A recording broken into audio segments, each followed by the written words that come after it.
Ano kaya oh? Linisan natin yan.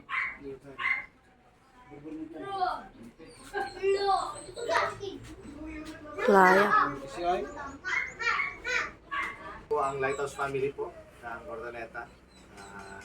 Kasama po namin team si Pastor Ayen, si Pao and JP po.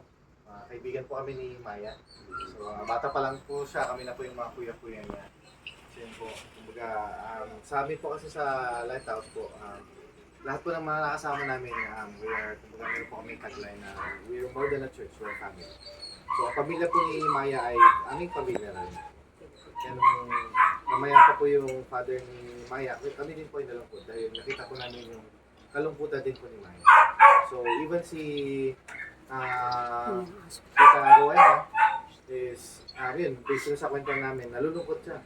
Nalulungkot sila. May mga time na nag-iiyakan sila just to remember si Tito. At ganoon din po. Ako din po ay fatherless na din. So namatay po yung father ko no first year high school ako. So ramdam ko din po ay yung nararamdaman nila na mawalan ng mahal sa buhay. Lalong-lalo ng tatay na siyang nagpo-provide ng pangangailangan. So kami po ay nai-simpatya. At ganoon din po, sa aming pagkukwentuhan din po, maraming mga bagay pong mga question. So parang sa akin, maalala ko noon, sinisisi ko pa si Lord. Kumbaga, bakit nangyari sa tatay ko to? Ang dami naman pwedeng mawala. Kasi ako po, kilala ko sa father ko na mabait, matulungin. So, ang dami ko din po kakilala mga hindi mga, kumbaga, aware po tayo sa society natin na may mga taong may mga gawain na hindi magaganda. So, parang ang tanong ko kay Lord, bakit kaya si father ko pa, hindi na lang kaya yung mga masasamang tao? Pero God reminded me na lahat naman tayo ay masasama. Kaya lang meron, kumbaga, human nature po natin na merong kasamaan dahil po sa naipasa sa atin na sinful. Yun po. Pero God has reminded me na kumbaga, kung sa lahat po na nangyayari sa buhay natin ay may mga rason. And God will, if we seek the Lord, knowing the reason bakit po ito nangyari, kumbaga, tayo po bilang pag lumalim na po ang relasyon natin sa ating Panginoon, lumalalim din po ang pagkakilala natin sa Kanya. At naiintindihan po natin na ang lahat ng bagay po ay mayroon siyang control.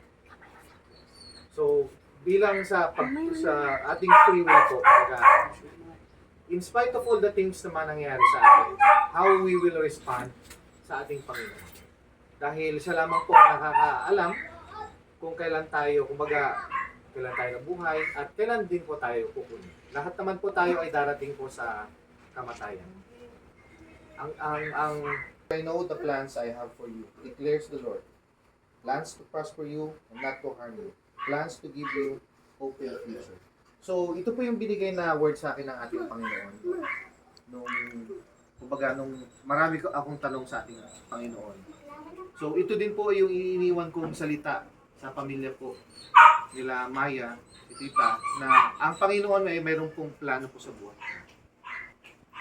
Ang kagandahan po, natanong ko din po yung mother ko noon. Kumbaga, tinanong ko din siya kung paano siya, kumbaga yung take niya. Ang sabi niya sa akin, kung hindi siya nananampalataya sa ating Panginoon, baka siya na po ay nabaliw nung namatay po si father. Pero ang sabi niya, siyempre habang tumatagal, every year past, laging inaalala namin ang kamatayan ni father ko. That time pa, mga fresh 1 to 5 years. Sabi ko, bakit natin sineselebrate yung kamatayan ni Papa? Bakit tayo kailangan maganda? Hindi pa niya ako sinagot nung mga time na yun. Pero nung tumagal, ang sagot niya sa akin, inaalala natin yung pagkamatay ni Papa mo dahil yun na yung birthday niya, nakasama niya ang Panginoon. So sabi nga nila, ang daming mga tanong, pag minamatay, sabi nila, ay kawawa naman siya. Pero ang realidad po, ang kawawa pa ating Panginoon. Ang tanong po na mga naiwan niya, paano din po natin gagamitin ang ating natitirang buhay para siya ay mapapuri? Gaya din po ng pag-alala ng mayapang mahal sa buhay. Diba? Kumbaga, ang nakakalungkot lang po, kumbaga, wala na yung presensya nila na kasama natin. Wala na yung regular na nakakausap, wala na yung regular na nayayakap, Wala na yung regular na nakakasamang kumain. Wala na yung regular na nakakasamang tumatawa at umiiyak. Pero bagkus po doon, meron pong pangako ang Panginoon na tayo po na naiwan dito ay meron pa siyang plano sa atin sa bawat isa. So yun po yung iniiwan po namin. Kumbaga, ang nire-remind sa atin ng Panginoon na siya po ay may magandang plano po sa ating buhay. Na hindi po niya tayo pabayaan. As long as we have faith in the Lord. Yun po importante po doon. At yung lumalim ang ating relasyon. So, let us pray po for the meantime po. Lord God, maraming salamat for first reminding us, Lord God, for your wonderful word. Na you are reminding us, Lord God, na kayo po ay may magandang plano po sa bawat isa. Ganun din po ang family nila dito, ang family Yamada, Panginoon. Alam po namin na you have, nakaready na po yung mga pagpapala na binibistow niyo po sa kanilang buhay. And for us to step up, Lord God, at mag-move forward, Lord God, na kasama po kayo, Lord God. Yes, Lord God, we miss po, Lord God, yung presensya ni dito, Lord God. Yung mga conversations, tawanan, iyakan, yakapan, kasama sa pagkakainan. And we cherish that, Panginoon. And thank you, Lord God, for reminding us, Lord God, that you are always there, Lord God, na handang tumulong po sa amin. Sa lahat po ng mga pagkakataon, sa lahat po ng mga may experience namin troubles, Lord God, you will always, nandyan po kayo lagi, Lord God.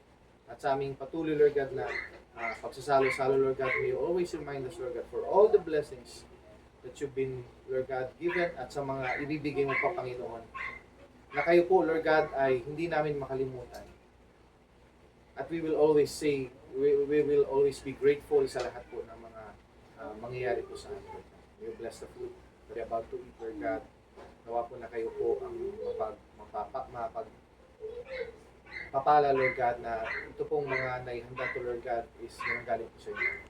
Lord God, nawa po na kayo po, Lord God, ang may taas sa lahat po, Lord God. Every time we speak, Panginoon, blessings will come out in mouths, Lord God. Sa lahat po ng mga gagawin ng aming mga kamay, lahat po, Lord God, na mahawakan namin ay mapagpapala. May you always bless, Lord God, our feet, Lord God. Wherever we go, kayo po yung makita sa buhay namin, Lord God. Gamitin mo po kami, Panginoon, bilang extended ng iyong kamay, Lord God, para may bahagi ang iyong pagmamahal sa bawat isa. Thank you. We love you. In Jesus' name we pray. Amen and amen. Ay, did you bless? Laro na agad.